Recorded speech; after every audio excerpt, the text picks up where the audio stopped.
We're at Left Coast Live with the Trims. If you'd introduce yourselves and what you do in the band. My name is Gabriel. I am the vocalist and rhythm guitar player. My name is Eric. I play the bass. My name's Brian. I'm the lead guitarist. And I'm Billy. I am the heart of the band. I play the drums.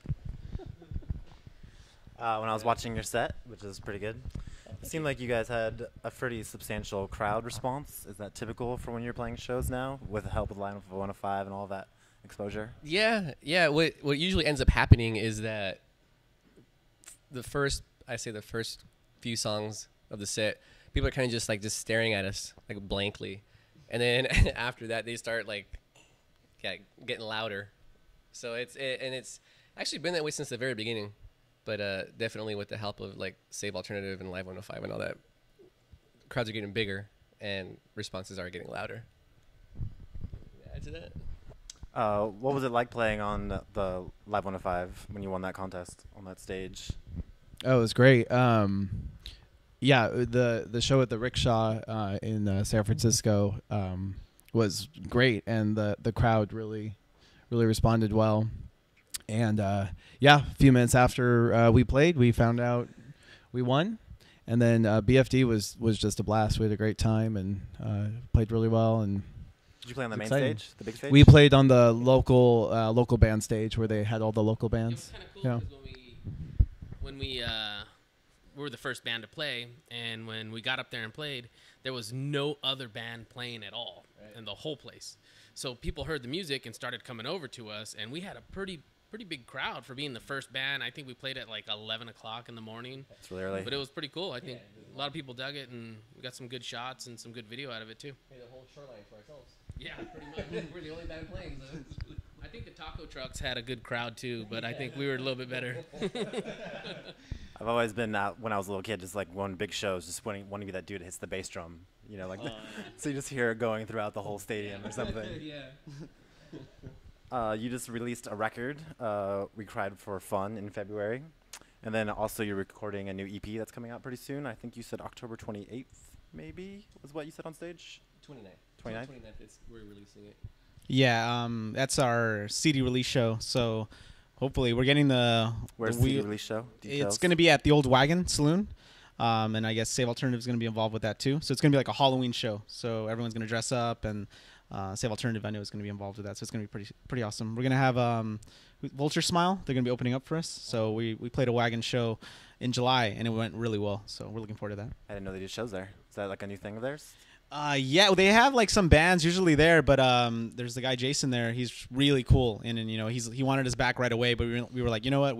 Gabe thought of the idea of a Halloween show, so we're like, yeah, we'll do that for sure. And it's really awesome. It's a really great venue. So, what are you doing different on this EP than you're doing on your record? How's your band changing, or what are you thinking about as opposed to the old records? We're definitely getting. I'd say the songs are a tad darker.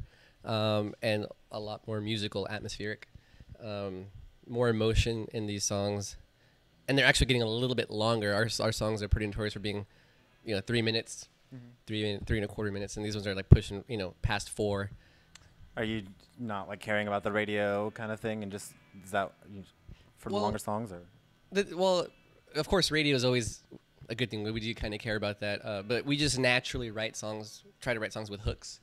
It's not necessarily specifically for radio play, but we just write stuff that we would like to listen to if we weren't in this band. It kind of has an easy, accessible. Right. It's very, tricky, atmospheric stuff, but it's very listener friendly. How do you go about writing your songs? What's the process? We usually each one of us will write something at home. A snippet of a song or a basic structure, and we'll email it out to each other. And then from there, when we meet in the studio, we build off of that together. And so it's it's a planned jam session in a way. It's a little bit of both, a hybrid, I'd say, of jamming and a planned structure. Can you talk about your vocals a little bit? They're pretty unique. let me tell you. They're definitely unique compared to what I hear in San Jose. So where are you getting your inspiration from, or what's going on with that? Yeah, vocally wise, again, I'd seen what I want to hear, and I would go out and see bands, and I would see that vocalists would stay in a very safe range. They wouldn't really try to push their vocals. I take inspiration from big inspiration from Jim Morrison, Freddie Mercury, Steve Perry, and yeah, a little Morrissey, yeah. But I really don't have a plan as to how I sing. It's just basically wherever the song takes the vocals, that's where it goes. It's a very natural process.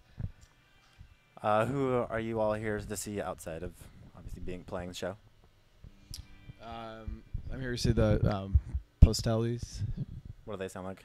They're kind of like a New York garage rock band, and I found out about them because they're playing Left Coast Live. So when I was checking out the different bands, I saw them, and they're really good. They're kind of 60s garage rock, kind of Strokes sounding band.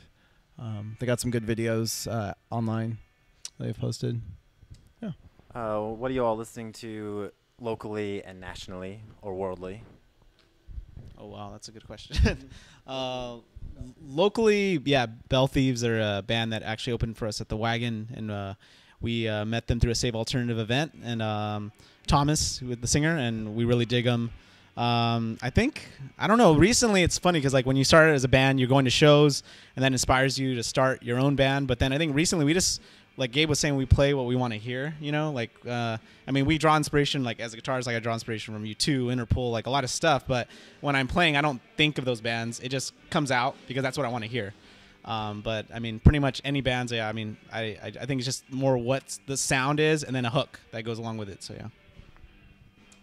Is there any other local bands that you'd like to shout out to or you're really into? I like a local band called the Soft Volume. They're a pretty cool band. We played with them a few times, and they got a unique sound that's really catchy. And sometimes you listen to bands where it kind of repeats and it gets real monotonous, but it's a little bit different with these guys, and I look forward to hearing them a little bit more. Actually, locally, there's such a rich, pool to take from. Like on the progressive side, you have bands like Citabria, Case in Theory, the Blank Manuscript, all great San Jose bands.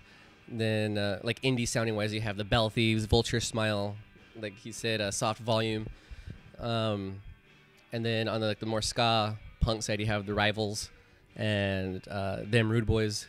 There's just a whole bunch of local bands that we really, really love, and great sounds coming out of this area.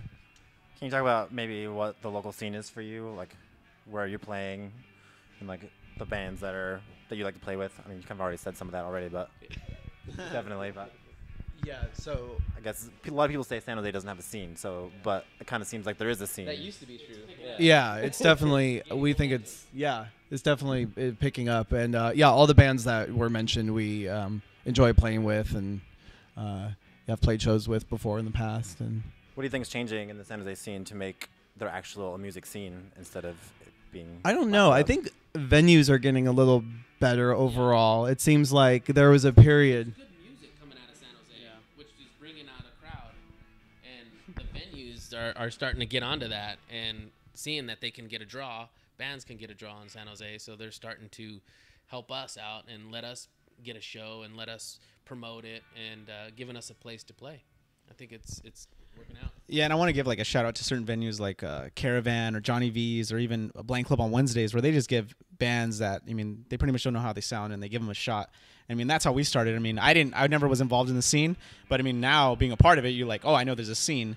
But it just, those venues are key for bringing up bands like us. I mean, we depended on those places. We played them at least like 3 times each. So, I mean, also for me, what I really noticed a big thing was when you guys came around, Save Alternative. There's all these bands around, but like nobody talked to each other. Like nobody knew about each other, and then you guys came around. Everyone's getting played on station, and everyone's like, oh man, who are these guys? Oh, these guys are from San Jose, man. And we all got together, and now we're all playing shows together. Everyone's networking. So I want to thank you guys. I think you guys made a big impact on that, on bringing the scene back to San Jose. Thank you. You're welcome. So tell me about the upcoming future of your band. We are looking forward to this EP that we're putting out. We definitely want to start touring and playing outside of San Jose. Have you played very much outside of San Jose yet? San Francisco, but we want to hit like SoCal and actually we just put in an application for South by Southwest, so hopefully that'll work out. And that's pretty much the short awesome. term. South by Southwest. That would be badass, man. Are you trying to get on a showcase, or how's that process go?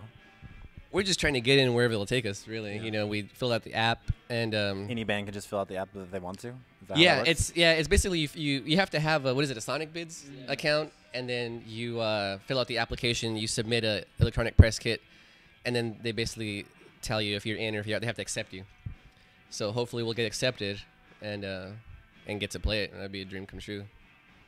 Yeah. Any other additions to our goal? Well, we have a music video coming out soon. In Who's probably responsible about. for that? I'm sorry? What are we going to see in the video, and who's responsible for it? Well, it was filmed by Element 151 here in San Jose, and it's a song from our first album called The Breeze, and it should be out in about maybe a month or so. Yeah, a few weeks. Yeah, and we're really happy with it. Can you describe it a little bit? Maybe what we're going to see.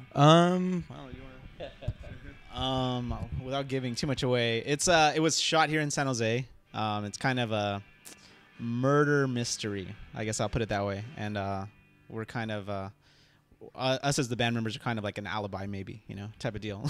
But it's a pretty cool concept, and we've seen previews of it, and it looks really awesome. So.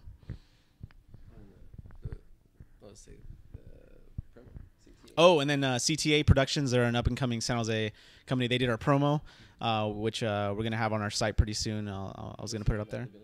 Yes, and they shot it at the Billiards. We shot that with bands that were played here. Beta State, Pounders were there. It was packed. And it was the Music After Dark, after Music in the Park on a Thursday night. Man, is there anything you guys haven't done for us? Yeah.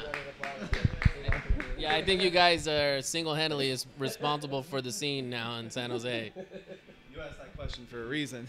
Well, because what happened was when 92.3 went under, and then you guys came along, we were releasing our album, and we were like, oh, you got to be kidding me! San Jose's only alternative radio station. You guys came in, and we were like, wow, what is this? They're playing really good music. Yeah, we were listening to like The Cure, and then A Perfect Circle would come on. We're like, what is this? This is awesome. All right. Well, I think that about concludes our interview. Any last things you'd like to say?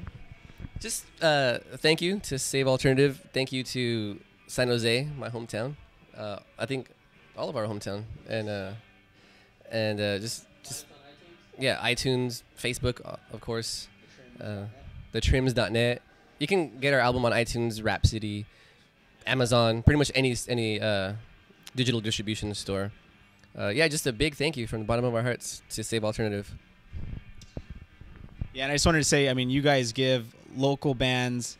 Not all local bands get played on certain stations, but you guys give every band a shot, and they get to get played. And when we first got played on you guys, we were like all sitting by the radio, so excited. So, that's the best feeling. So, big thank you to you guys. Yeah, just thank you very much, and we hope to see people at our next couple shows at the Wagon on the 29th of October, and what are the next shows? we have a show at the Avalon on October 20th as a Save Alternative show. Rock en Español. So yes, we're actually gonna play our first Spanish song there. Yes, and Is that something you're going to be trying to do in the future? More of the kind of... We've talked about it. There's been jokes about Los Trims, a crossover. So I know Gabe and I speak Spanish, so we wouldn't mind. And I know these guys are down too. So you could do a Trims cover band called Los Trims, doing Spanish. Yeah. And actually, we got a show in the city coming up on November 10th at Ireland's 32 on Geary Street. Yeah, I just want to say thanks to my band for being so awesome. And me too. I want to thank myself for being so awesome. All right. Well, thank you very much for being part of the interview. All right. And, Thank playing you. the show. Alrighty.